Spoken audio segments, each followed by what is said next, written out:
SMQBs, episode 173. We are down two quarterbacks again, but we got Rooster, Milk, and this is Bison here. Hey, Milk, who are you bringing to a bar this week? I'm bringing my man behind me, Tiger Woods, as we hit open week at Royal Troon in Scotland. I just want to know what the hell he's thinking about because I'm not sure I can continue to watch him compete in majors, not make cuts, just look tired, old, feeble, unable to walk the course. If he doesn't make the cut here and he has a very bad history at Royal Troon, I just where are we going from here? Is it time to I don't want to jump head too to the far into senior? it during like the beginning here, the bar scene, but does it matter anymore? I mean, can he just go out there and have fun? Like, does he have to make the cut? No, Yes, we don't want to see that. I don't want to see that. right. No? I'm like, no, I don't. It was like watching. I remember. I even remember watching Arnold Palmer's like last U.S. Open, and it was like sad. Like he Yeah. couldn't hit the ball down the fairway. It's like, I Retire. don't want to see that with He's Tiger. retire on top and just get out. Be his son's. Well, Yeah. okay. I mean, I guess I hear what you're saying, but if he's enjoying it, this guy never enjoyed golf it feels like for a long time, like he wasn't like able to actually enjoy it. And if he is now, then more power to him. But okay, whatever. Hey, Rooster, who are you bringing to the bar? I'm bringing my man Jalen Brunson, who for some reason that I would love to know, passed up a max contract next year to get locked in long term this year, saving the team $130 million. I mean, Oof. what professional athlete do you know leaves $130 million on the table I to help mean, the team out? it's not just like he get a little hometown discount, right? I mean, Right. that is generational money. I mean, like How LeBron, much did he get? he got like 150 million, but he could have gotten 280. What if he got injured next year? Well, that's part of the argument, but still, that's a big discount for the speculative might get injured thing. Yeah, that's true. And, LeBron thought he should get a big pat on the back for taking 3 million less than the max this time around. Yeah, I mean, it's bananas. All right. Well, what do we think? Who do we think Pope would bring in this week? Who's in first place somewhere? Probably his favorite tennis player of all time, right? I was gonna go with Jordan Addison with the DUI. Oh, yeah, that's a good one. And what about House? I think we had Every Philly that's made the All Star team. right. Exactly. Which he wants you to know is the number is 8, of course. That's the same number of home runs the Phillies gave up yesterday, too, by the way. Absolutely. Look, if there is someone who loves end of the year awards, mid-season awards like All-Star games, it's House. Like, yes, doesn't care. Like, go win the World Series, then you can talk. And yeah, if you're gonna win the World Series, win it this year. When I've got a really good bet on that. So if you're gonna do it at least this year. When I can make. It's not just House though; it's every Philadelphia fan. I mean, the media, the local media, just bombards these people with these ridiculous statistics, right? Every day about, did you know that, Schwarber is on track to do this and that? And I mean, they just get so in the weeds with that stuff. And then he unfortunately passes those on to us, so we have to read them. Yeah. So right. That's not fun. No. Every fucking day. Single one. Every God. fucking day. All right, I'm bringing the number 1 Major League Baseball draft pick, one Travis Bazana, who is not only the first Australian to be picked number 1 in the draft, but also, would you believe this? The first number 1 pick in Cleveland's history. Wow. I thought you were going to say the possible? first second baseman. No, the first number 1 pick in Cleveland. Ever? Yeah, but by the way, Indians they were terrible. How are they? I saw them referred to as the Cleveland Ians, right? If you want to cover the whole franchise history, it's the Ians now, the Indians and Guardians. Forgot So, it's a Guardian. um, That's crazy. but He went look, to Oregon here's State. Oregon State player. I guess he was a middle infielder. I think second baseman, I think Yeah. is what he played Yep. most of the season. Yep. And look, I saw him interviewed last night after they took him. Seems like a super nice guy, very humble, very quiet.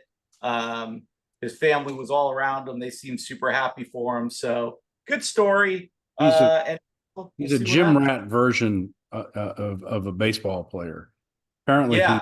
he's so into all the videos and the batting practice, and that the joke is that if you were his roommate in college, your batting average would go up 100 points just from the knowledge he dropped on you. Yeah, that's cool. So good for him. I hope he does well, and it'll be exciting to see him. I have to say, he sort of reminded me watching him of a Dylan Cruz from last year, who the Nats took. So just fast and athletic and pounding the ball. So we'll talk a little bit about All Star Week and talk some more about the draft in a little bit. So Well, the number one pick last year is the starting pitcher on the All Star team this year. yeah, we're gonna get to that. That doesn't usually happen. Well, let's start with a little tennis.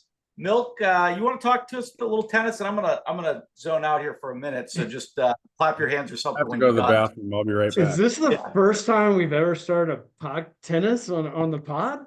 Holy shit! Listen, at 173 episodes, everything's fair game at this point. So yeah, okay. So the men's final yesterday, actually, the women's final was pretty exciting in terms of an upset. Kajakova, who was the 31 seed. I love in tennis how they seed you down into the 30s.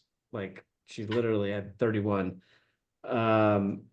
She beat the 7 seed, and she's kind of had talk about a potential lasso. She hadn't won a tournament all year, has basically plummeted in the rankings over the last 2 years. She won the French Open a few years ago.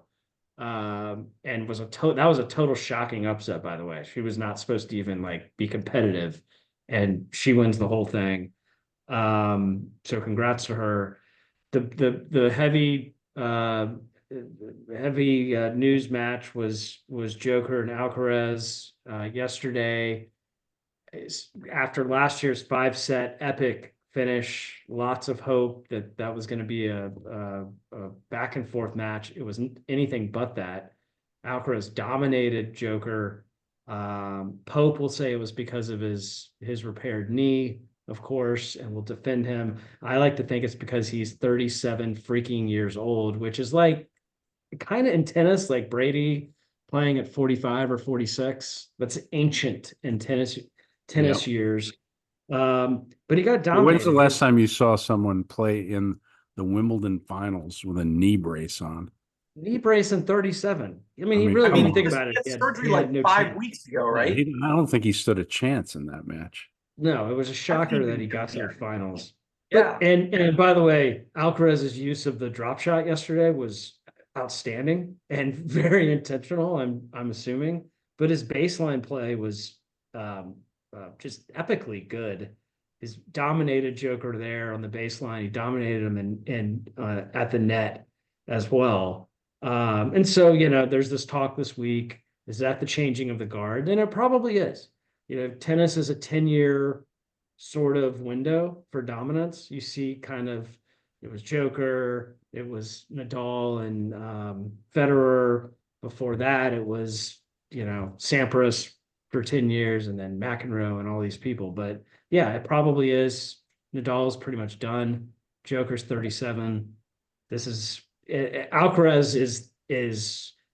he's definitely going to go on that type of run, I think. Milk, I'm trying to understand something. Help me understand something about tennis, though. And I'm trying to think of other sports like golf. I mean, obviously we had Tiger, dominate, but for Tiger, it was like he's arguably one of the 2 greatest players of all time.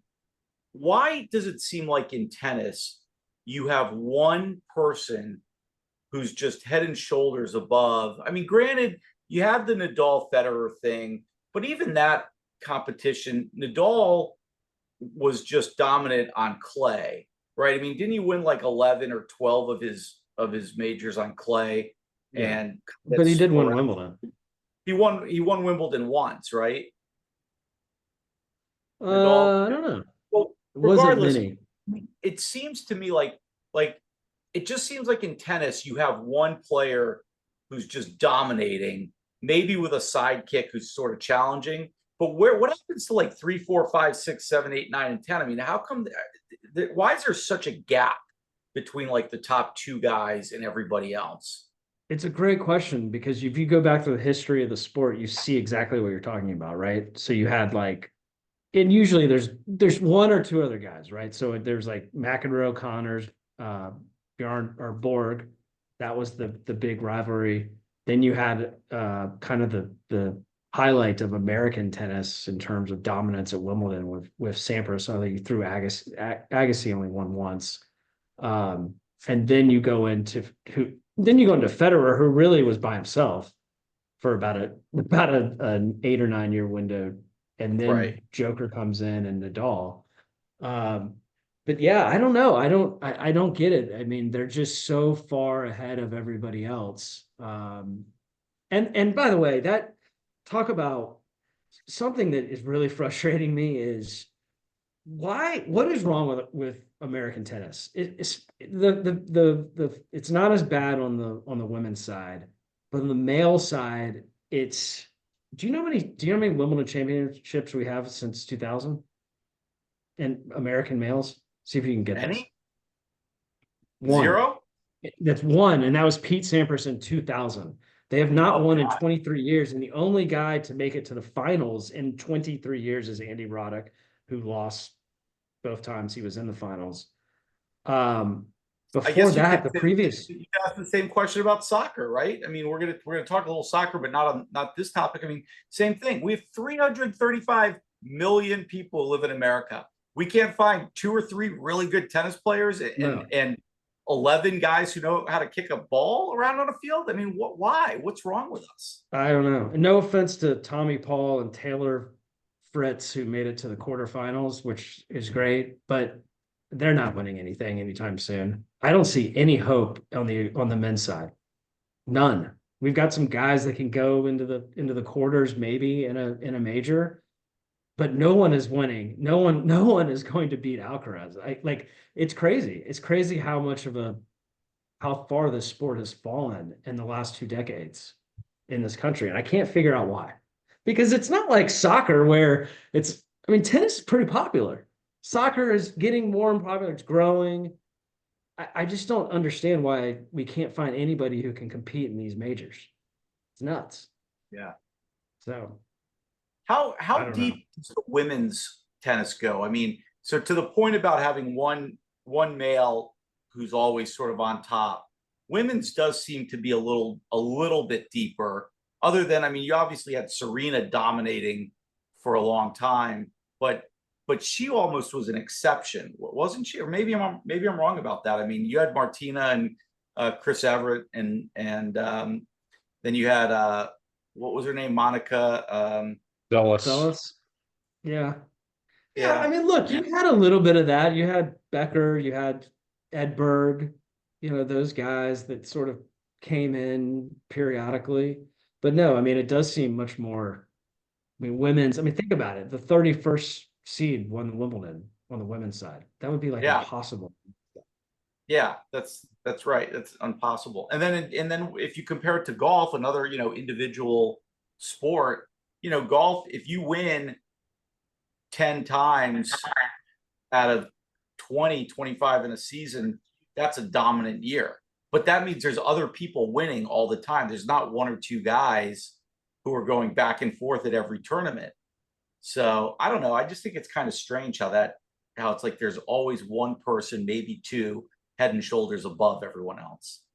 Yeah, and I don't see. I mean, if Joker goes away, we'll see. We'll see if to Pope, don't freak out. Maybe it was his knee. We'll see. But he is 37, so it has to end soon. I mean, talk about Alcaraz. Who's going to challenge him? I don't see.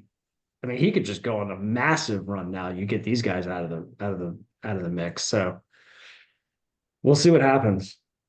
Do we think that what is it? What's his name? Alcaraz? Yeah. Is that it? Or- I always say it the wrong way. That's why I know who he is, but I always say it the wrong way. Well, That's maybe I'm gotta pronouncing it wrong. well, that's got to be Pope's favorite tennis player, though, right?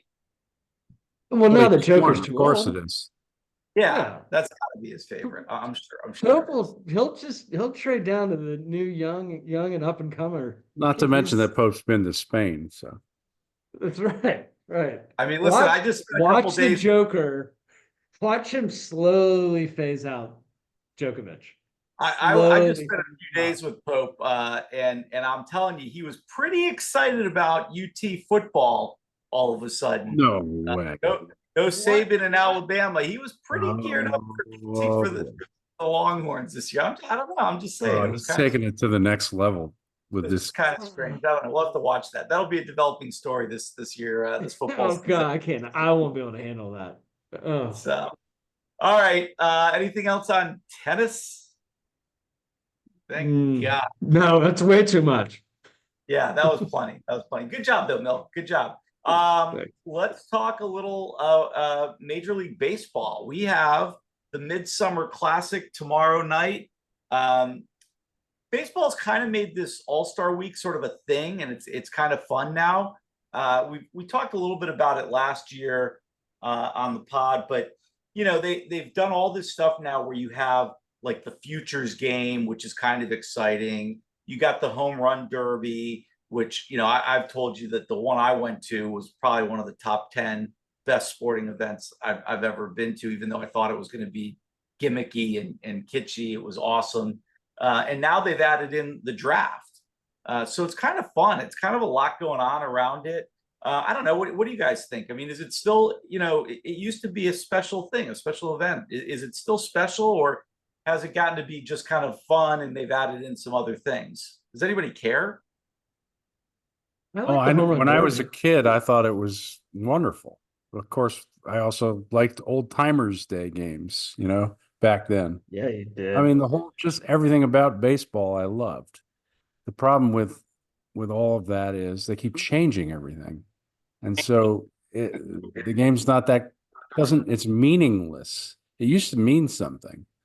So but why did it mean something? It didn't. It's never counted for anything other than that experiment with the right. But why was it such? But I agree with you. It seemed to be players much more took it. I mean, remember Pete Rose taking out Ray Fosse at home plate. I know you guys are too young to actually remember watching that game, but I've seen it though. Clips I have seen it. It's in black and white, right? That's how that hard was filmed on an 8mm camera. That's how hard they played All-Star games back then. And you know, people would go high and tight from the mound. You know, if Bob Gibson was pitching in an All-Star game and you posed after a home run, the next guy up was getting plunked. You know, that doesn't happen anymore. But I still like it. I really enjoy seeing the new people. Like I'm really excited to see all these new young players. The new, you know, all the Orioles that are on there will be fun to watch. Of course, Paul Skenes. I mean, I'm looking forward to seeing the performances, and so I'm gonna have to withhold my judgment until I see it. Well, there seems like there's been a direct correlation between the introduction of Home Run Derby, which I think was a great introduction in terms of excitement, and then the game itself sort of started to dwindle in terms of importance when they brought on the Home Run Derby. But the Home Run Derby has gone the way of the slam dunk contest. The superstars are no longer doing it for fear of injuring themselves or messing up their swings. Which is ridiculous. I still think the fun thing, I mean, the thing that's cool is to see the matchups, right? To see the pitching matchups versus the hitters, and really to see these pitchers go against, you know, all-star lineups, right? Not just like they don't have to get through 2, 3, 4 in an order. They got to get through all these guys. And I mean, listen to this. This is the American League starters. Adley Rauschman at catcher, Vlad Jr. at first, Marcus Simeon at second, Jose Ramirez from Cleveland at third, Gunnar Henderson, who might be the best the best young, if not the best player in baseball right now. Judge, Soto, Stephen Kwan, and Yordan Alvarez. I mean, those are the starters. I mean, geez, and they're going to have to go. You know, that's who Skenes is going to start off against, right? I mean, that's I love that. Yeah. That's going to be pretty cool. I mean, that's going to be fun. That's what the game's all about, I right? agree. Yeah, no, I agree.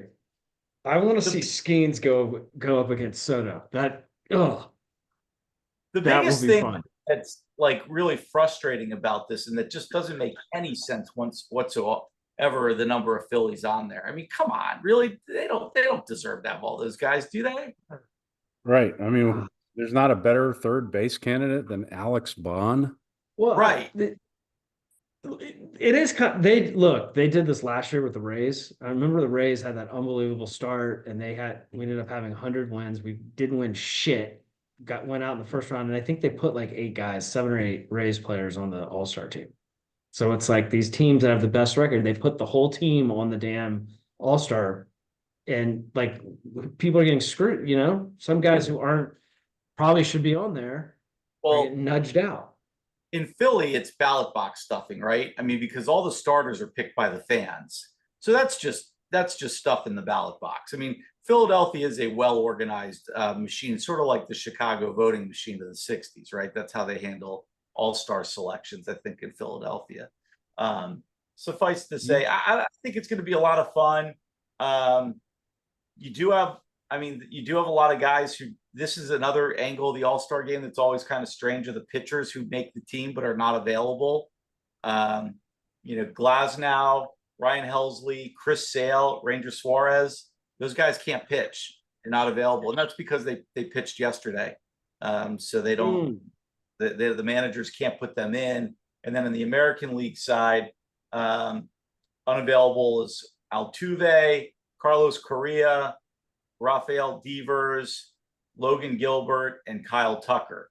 I'm not sure why all those position players must be injured, so they're not playing. But the pitchers on the National League side, it's all pitchers who are not available, and I think that's largely because they just pitched for most of them. So I don't know. I think it's a lot of fun. I'm looking forward to seeing the matchups, and it is kind of cool that the rookie is getting the nod to start the game. Yeah, and he deserves it. He totally deserves it. Yeah, he has been unbelievably dominant. Will you guys log into and watch the home run derby tonight?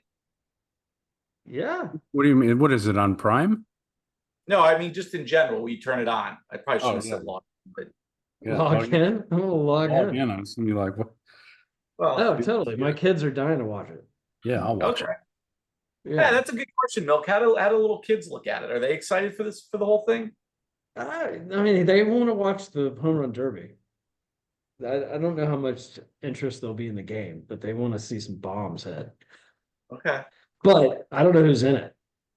Is it if they don't have the top prime dudes in it? I don't know. Well, Pete Alonso's is Vlad in it? Pete Alonso's in it every year. He seems to think that defines him. That's right. I think they have like a ton of guys in it this year. So let's see. Here's the bracket. So you've got Pete Alonso, Alec Baum, Adolis Garcia, Gunnar Henderson, Teoscar Hernandez, Marcelo Zuna, Jose Ramirez, and Bobby Witt Jr.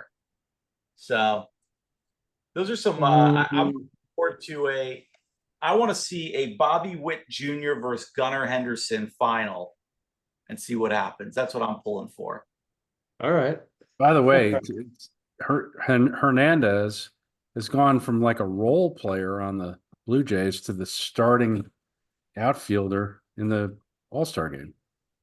He's had a hell of a turnaround since he left Toronto. Yeah. He's always a good hitter, but he never stood out. Yeah, you're right. That's a good point. What team is he on? He's on the Dodgers, of course. Oh yeah. Well, he got out of Toronto, which is always a good thing. Yeah. Well, it'll be fun, and then we got tonight, All-Star game tomorrow. and then couple days off, 2 days off, and then we get into it. Then we start the postseason push after we get Big the trade. second half. Nats have already made a good trade for them, so that's where my mind is what kind of prospects can we get? Maybe some of you guys have something else to play for this year. Seems All like right, the and, Nats are way ahead of schedule, though, aren't they? yeah, I think so. I mean, some of the young pitching that's been really surprising. Looks like they're kind of getting tired right now. They've had all these young guys who've really stepped up and looked good for the Nats have gotten shelled their last outing. Like 3 of these guys who've been great really took it on the chin this week. So hopefully that's just because they're tired and they need a few days off and not because the league's catching up to them. But yeah, I think the Nats, they're fun right now. All right, who wants to cover what do we got? Soccer? Soccer. Yeah, I'll take a stab at it. I know House would be champing at the bit here to do it. I'll try to do it justice in his absence. I think, there are a couple of stories. One is the absolute shit show at Copa, just the way everything was run. 3 stories really. The shit show at Copa, the awesomeness of the games and the performances, and similar to tennis, the changing of the guard is pretty obvious right now, both in Copa America and in Europe 24. We'll start with Europe 24 because that was sort of less dramatic with all that was going on with Copa. Spain beat England 2-1, and the thing that stood out in my mind was that Harry Kane was subbed out of that game with a lot of time left on the clock. He was exhausted. So was the captain of Spain. They both went out early, and the young guys stepped up. This guy, Lamine Yamal, is turned 17 between yesterday, right? Between qualifying for the finals and yesterday. And he and Nico Williams on Spain's team, 2 young superstars, just really amazing. And then, the other big story in that game was this is clearly Messi's last Copa event, championship run. And he got a brutal, gruesome ankle injury and was out. And the young guys took over and saved the day for him. This guy Martinez scored in the 112th minute of that game. It was so bloody hot, that people could barely stand up, and that was nothing compared to the mess in Miami. So let's talk about Copa. We had another great game where Argentina outlasted Colombia. Like I said, 1-0 in the 112th minute. Players would go down and not physically be able to get back up. They were so exhausted. It was so hot and so humid, and the game was just great. But the whole Copa thing was, overshadowed by really bad pitches. The turf was horrible. It was widely criticized by the coaches from all the teams throughout, from Canada to South America. The heat was oppressive. They didn't have the air conditioning or whatever they needed going in these places well enough. The ticket prices were exorbitantly high. They were as much as $2,500 for that game in Miami, and yet you could pay $2,500 for that game and get in and find 4 people sitting in your seat and no chance that security was going to come help you sit in your own seat, because the security breakdown was so poor that thousands of people stormed the stadium who didn't have tickets and got in. The security people just gave up and let down the gates and said, "Come on in." It was a total breakdown of all order and security. There was a brawl between the Uruguayan players and the Colombian fans in their game. just really a horribly run tournament by CONMEBOL, I think is what the organization is called. The the U.S. got a giant black eye in this thing, where we didn't give the head coaching job to Jesse Marash.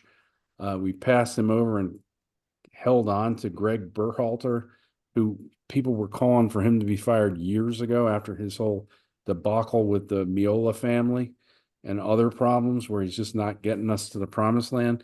So Jesse Marsh goes to Canada, and they, of course, advanced much farther than we did in the Copa America 2024 tournament. So Burkholder gets fired. We'll see who we hire in his place, and hopefully we can redeem ourselves somehow, some way. There was terrible refereeing in some of these games. And then after after Colombia lost in the finals to Argentina, the president of the Colombian Soccer Federation was arrested in Miami. What? For 3 counts of felony battery on an official. So Yeah.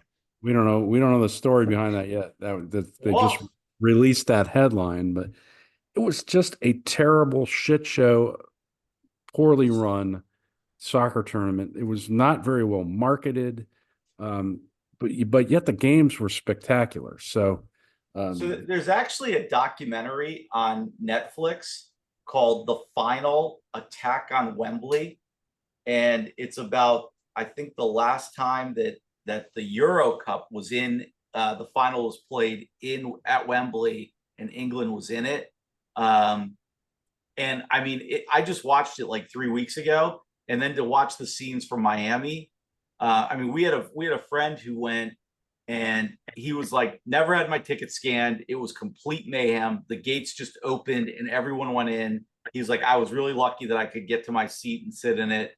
But I mean, honestly, that's exactly what this documentary shows. It was almost like showing the future of what was going to happen in the U.S. I don't know. Maybe that's why we can't seem to be good at it. Maybe we just lack the passion that these other countries do, because man, these people are crazy for soccer. Yeah, they are. And I actually heard one of the analysts was talking about one of the U.S. games. It might have been U.S. Uruguay, where our guy had a wide open teammate right in front of the goal, and instead he took the shot from close in, and the goalie made a save. And the analyst point was, these Latin players and European players who just come out of the womb playing soccer, they just innately know to make that pass without even really seeing the guy there. They just know he's supposed to be there, and they make that pass.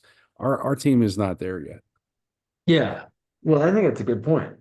I mean, if you're born in the US, you're probably growing up playing multiple sports. You're playing baseball, football, flag football. There's so many things, right?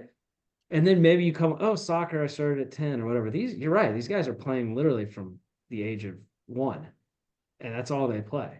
Yeah. And yeah, I mean, it's always been that way, I guess. But I mean, it was a bad look on the eve of I mean, we're 2 years away from the World Cup, right? Yeah. And we're trying to make a presentation here that we're going to do this the right way. And I don't know if it's bad marketing or, again, soccer's population or popularity in the US, but the crowds were terrible. So they weren't even very good for the US games. So you guys both have kids of differing age ranges, though. Do your kids care about soccer? I'm just wondering, like, where it's headed in this country. Like, can we take anything away? I don't know. I mean, my kids don't play it. They know Messi. We went to the Brazil US friendly in Orlando. They loved it. But I mean, at the end of the day, they're obsessed with baseball. You know, I don't. I mean, but I don't know if that means anything. I think it's growing in popularity here. I hope. My eldest son can't stand baseball. He thinks it's boring, and has been to a Tottenham game in England and loves it. He loves the Premier League. So he follows Premier League soccer, and of course they played FIFA on the video game growing up. And all Yeah. that. If anything, I regret that they never really took an interest in baseball. Yeah. Yeah. I think it's becoming more and more popular, but it's interesting that no one wants to go, and I don't know. No one wanted to go watch these games. I guess the crowd was big last night, right? I don't know. Yeah, It seemed was like Yeah, I huge. mean, they had about But- 20,000 more people than they should have in the Yeah, stadium. you're right. But strategically located in Miami, and you've got probably tons of Colombian and Argentinian people there, and Latin, and just and 150 degrees on the.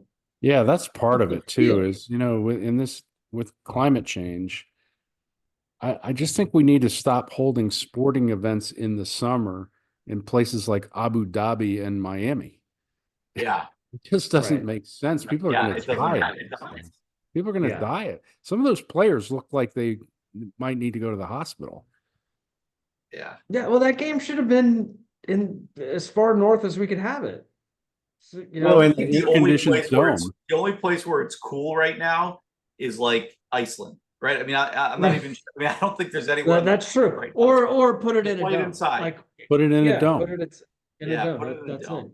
I mean, listen, we can grow grass and we have plenty of domes that have natural turf, right? Right. It's this. We're not dealing with 25 years ago where that meant artificial turf, right? I mean, so just play it inside. Yeah. Yep. So. No, I agree. Well, Let's see what interesting. happens. Listen, it's we gonna got be 2 really- years to fix it.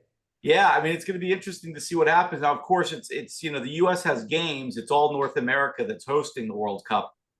So Canada and Mexico will have games also, of course. But I don't know. Let's see what happens. Let's see what happens with the World Cup. We got 2 years. Hey, USA, the world is watching. The world is We need a watching. coach. Let's see how And we not do. worried, not too worried either. Yeah, that's right. Let's stop going anything else after on- coaches that reject us, by the way. Yeah. Anything else on soccer? No. Man, I mean, soccer and tennis today. Woof. Why don't we add college football? Really make me happy. So I mean, can you tell we're in the dead period between We're NFL gonna hit pickleball next. yeah, that's next right. week? I don't know what we'll talk about next week. I think that's why they have the ESPYs on. Aren't the ESPYs Wednesday night? Because Yeah. it's Wednesday's the only day of the year where there's not a major sporting event. Did you know that? Oh, Because- this week? Yeah, because golf after the Wednesday after the All Star game, because there's no baseball, there's no basketball, there's no hockey, there's no football, and golf doesn't start till Thursday. So Oh, Wednesday God. is the one day of the week every year where there's not a major sporting event happening. So Oh, God. Yeah. What are dreadful. we gonna do? We have to. All right, we have to who's gonna leave. punch? I've got one. This is a punch that I wanted to give last week, but couldn't make the show. I'm going to punch the Netherlands Olympic Committee. Oh, Okay. There's didn't see the Netherlands getting a punch ever. The That's a good punch. Netherlands. there's They're a Wow, such, Dut- what did they're they such do? nice people. I the- know. there's a well, not all of them, as you're about to learn. There's a Dutch beach volleyball player named Steven Van de Velde, who has qualified for the Paris Olympics for the Netherlands after serving time in jail for 8 years ago, raping a 12-year-old girl.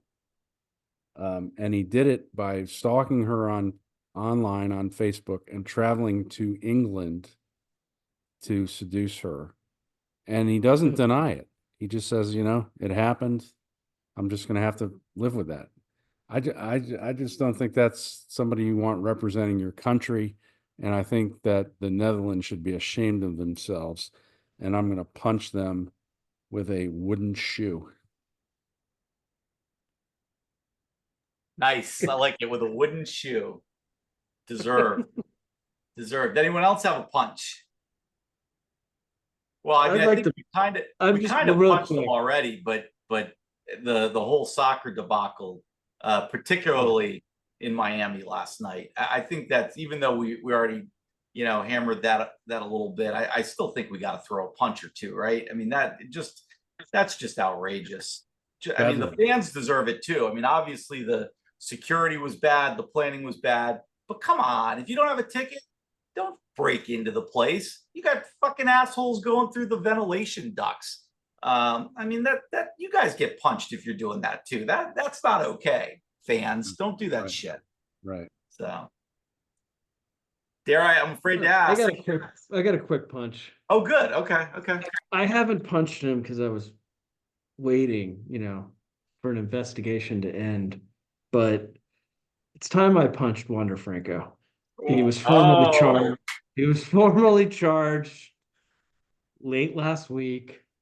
It doesn't look good. He's probably going away for a long time. He's never going to play for the Rays again. And for a mid to small market team who invested 9 figures into him, it's a devastating situation. I mean, obviously, I feel sorry for the young girl and her family, and I don't know, her mom sounds like she was in on it, which is even worse. But just not good for the Rays at all, and it's going to set our franchise back a long time. Hadn't noticed. Yeah, you son of a bitch. And we're 500 as a result at the All Star break, guys. So screw you, Wander, and yeah, that's it. I don't know. Yeah, that's got to be disappointing, man. That is a big bummer for Tampa fans. We don't give $100 million contracts out, guys. I don't care. What did you mean though that the mom was in on it? I think he was paying the mom to allow him to date her. Oh boy. Yeah. It's not. It's awful. It's just awful. Yeah, that is some fucked up shit. All right. Does anybody have a lasso? Eeks. It's the dog days of summer. The dog days of summer. Here no lassos to go around. No lassos. All right. So hot and humid. Buzzer beaters? I have a quick one. Yeah. Just an update. I don't know if Pope ever finished his investigation last year of Jordan Addison's drunk driving escapades, but his latest one was apparently yesterday or the day before. He fell asleep on the highway in a travel lane in his Rolls Royce and was just sound asleep in traffic. And the police pulled up and arrested him and charged him with DUI. When are these dumbasses going to learn with all that money? If you can afford a Rolls Royce and you're 20-something-year-old professional athlete, get a fucking driver, you dumb shit. Yeah, I mean, he's clearly got a problem, right? Yeah, but he could have his problem and be a passenger and he'd be just fine. Yeah, right. Yeah, and if you want everyone to see the Rolls Royce, just get a hired driver, because that's why you don't. That's why you drive. That's why you don't have an Uber. Mike, I got a buzzer beater that I just want to note. The Savannah Bananas played at that park yesterday. Maybe it was on Saturday. I guess it was Saturday. Holy shit! I mean, these guys packed. There was 40,000 people there going bananas, no pun intended, for these guys. My cousin Justin was there and said that it was just nonstop action, including a surprise cameo by former Nat Greatish Gio Gonzalez, who came out and just got a standing ovation. But man, listen, from watching the videos that I saw, if the Bananas come to your hometown, get tickets and check them out, because it's the new Harlem Globetrotters. It is a show. I was going to say that. Yeah, it looked pretty cool. I'm sorry that I couldn't go, but anyway. All right, anybody got anything else? Nope. Hey, who do we think Pope is rooting for tonight in the Derby? I guess Are there we can any? wait till tomorrow till we find out the winner. The And winner. The winner. Yeah, Who he's does rooting who for does the he winner, root for right? now? Yeah, I think he's just going to root for Because the whoever Rangers is are. winning. He's done with the Rangers, right? Well, He's- for now, I think so. I think Yeah. he's I think he's getting interested in the Orioles. Right, Right. what about House? You know, Are there any Phillies in the Derby? I mean, this has got to be terrible for the Phillies, though, right? Because all these guys are going to play. They don't get the full time off. They're going to be exhausted when they come back. I mean, you mark this down. This is the turning point where their season goes to shit right after this. Don't you think? Don't get I'd be excited. nervous. I'm just saying, if I was a Phillies fan, I'd be nervous with half my team out partying in Texas all week. So I don't know. That's just me, though. Anybody got anything else? Nope. Real quick, Yeah. a slight pour out. Monty Kiffin passed away, the creator of the Tampa 2 defense, and the leader of one of the best defenses to ever play NFL football, arguably, passed away this weekend. So wanted to quickly pour one out. I mean, that's a good pour out, but what the fuck, Milk? What do you mean a slight pour out? I mean, the guy, he died. Give him his full pour out. Why are you? I know it's a full pour out. My God, what the hell? God. All right, guys. He also created Lane. Doesn't mean you have to diss him. Yeah, that's right. Jeez, right. that was harsh. That was harsh. All right, we'll probably be out next week. We'll probably miss you next week. We're all traveling on Monday, so we'll get something up, let you know what we're up to. Thanks for listening. Hey, you guys have a good week. I'll see you all soon. Later. All right, bye, guys. Have fun.